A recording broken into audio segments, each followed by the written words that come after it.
सभी को नमस्कार। मैं श्रीमती रुपकला मगरोलिया विद्या भारती मालवा प्रांत की ओर से सभी को सुप्रभात। अच्छा, मुझे एक बात बताओ कि रोज मंदिर कौन कौन जाता है? इतने सारे हाथ खड़े हो गए, ये तो बहुत अच्छी बात है कि आप सब रोज मंदिर जाते। दादी के साथ जाते हो? अच्छा, आप आपके काकी जी के साथ जाते हो। तो आपके आसपास कौन कौन से भगवानों के मंदिर है?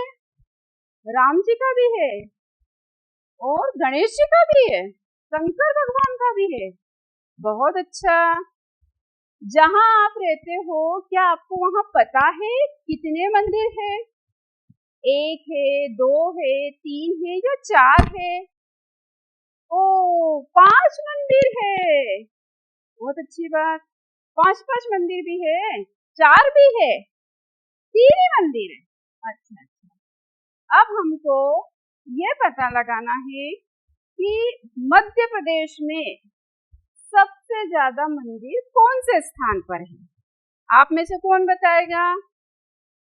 सबको पता है? अच्छा, सबके हाथ खड़े हो गए, सबको पता है।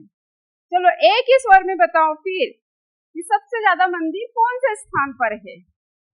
क्या उज्जैन में? हाँ, सबसे ज्यादा मंदिर कहाँ है? उज्जैन में। तो हमारे पाठ का नाम क्या है?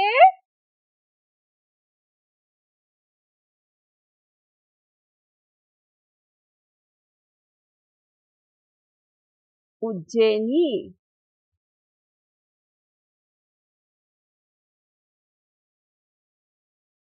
आज जो हम पाठ पढ़ने जा रहे हैं उसका नाम है उज्जैनी, मतलब उज्जैन। इसका पुराना नाम क्या है? अवंतिकापुर। अवंतिका नगरी के नाम से इसको जाना जाता है। यह क्यों प्रसिद्ध है? उज्जैन क्यों प्रसिद्ध है? यहाँ पर कौन से भगवान का ऐसा मंदिर है कि ये प्रसिद्ध हो गया?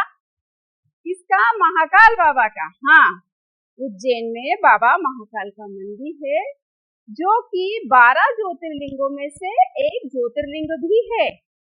क्या 12 ज्योतिर्लिंगों के नाम आपको पता है? तो सभी को अपनी अपनी कॉपियों में लिखना है 12 ज्योतिर्लिंगों के नाम और फिर एक एक करके आपको उनको बताना है। जब हम थोड़ी दूर पर यहाँ पर जाते हैं तो यहाँ पर हरसिद्धि देवी का भी मंदिर आता है। और आपको पता है हरसिद्धि माता किसकी कुल देवी थी? नहीं पता? हरसिद्धि माता राजा विक्रमादित्य की कुल देवी थी। ये वो राजा है जो 1.25 सोना रोज दान करते थे और बहुत ही न्यायप्रिय राजा थे। इनके बारे में बहुत सारी जानकारियां हैं जो कि आपको नोट करनी है और सभी जगह से जानकारी को अपनी दादी से, दादा से, अपनी मम्मी से, अपने पिताजी से सबसे पूछकर लिख कर लाना है कि राजा विक्रमादित्य कौन थे और वो कहाँ के राजा थे। यहाँ पर और भी बहुत सारी चीजें हैं। उज्जैन नगरी जो है मंदिरों की नगरी, देवताओं की नगरी है। गढ़कालिका माता मंदिर के पास में ही थोड़ी दूर जब हम पैदल चलते हैं, चलते चलते ही पास में गोपाल मंदिर है। वहाँ भगवान श्री कृष्ण जी का मंदिर है, बाल गोपाल, जिनके दर्शन करने के लिए लोग कहीं दूर दूर से आते हैं। शिप्रा नदी जो सप्तपुरिया है उसमें एक शिप्रा नदी का वर्णन भी अपने यहाँ पर आता है। और भी रोचक जानकारी है कि जो 12 वर्ष में एक बार कुंभ का मेला लगता है वो इन 4 जगहों में से एक स्थान हमारे उज्जैन का भी है। 12 वर्ष में एक बार यहाँ पर भी कुंभ का मेला लगता है। तो मुझे जरा जवाब दो कि उज्जैन क्यों प्रसिद्ध है? किस कारण लोग उज्जैन को जानते हैं? क्यों प्रसिद्ध है उज्जैन?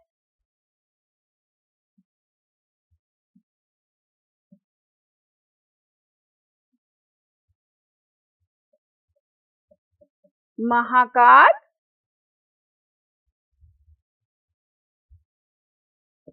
मंदिर के कारण। हाँ, महाकाल बाबा के मंदिर के कारण, इसलिए उज्जैन प्रसिद्ध है।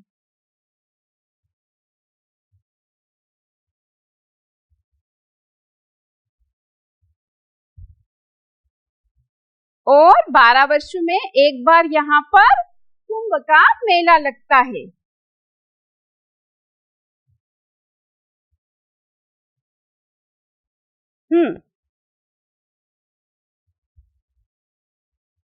12 वर्ष में एक बार कुंभ का मेला लगता है, महाकाल बाबा का मंदिर है, और भी बहुत सारी रोचक जानकारियां। यहाँ पर कितने ही वैज्ञानिक आ गए जिन्होंने रिसर्च किया, फिर भी पता नहीं चला।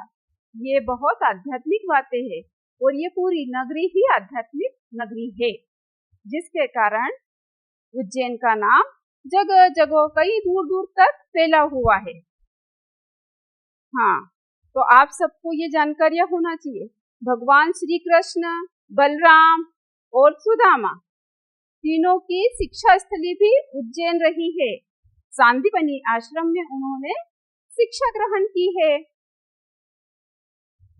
यहाँ पर जब दूर दूर से दर्शनार्थी दर्शन करने के लिए आते हैं, और भी रोचक जानकारियां है। कहा जाता है कि जब लोग सभी प्रकार के तीर्थ कर लेते हैं तो उनको उज्जैन में भी स्नान करने के लिए आना पड़ता है, क्योंकि यह भी तीर्थ का एक रूप है।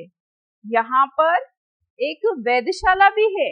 जो ज्योतिष और विज्ञान में रुचि रखते हैं, वो लोग वहां जाकर उसकी पूरी जानकारी को एनालिसिस करते हैं और समझते हैं उसको। उज्जैन के हम कितने भाग्यशाली हैं कि मध्य प्रदेश के उज्जैन जैसे क्षेत्र के पास हम रहते हैं। ठीक है, आज हम सब ने उज्जैन नगरी की पूरी जानकारी प्राप्त की है कि उज्जैन क्यों प्रसिद्ध है। ठीक है, यहाँ पर मतलब कौन कौन से भगवानों के मंदिर है, और कितने, एक और विशेष जानकारी मैं आपको बताना चाह रही हूँ कि यहाँ पर 84 महादेव का भी मंदिर है। जब 3 वर्षों के बाद एक वर्ष आता है जिसे अधिक मास के नाम से जाना जाता है, उस अधिक मास में 9 नारायण और 84 महादेव की पूजा महिलाएं करने आती है।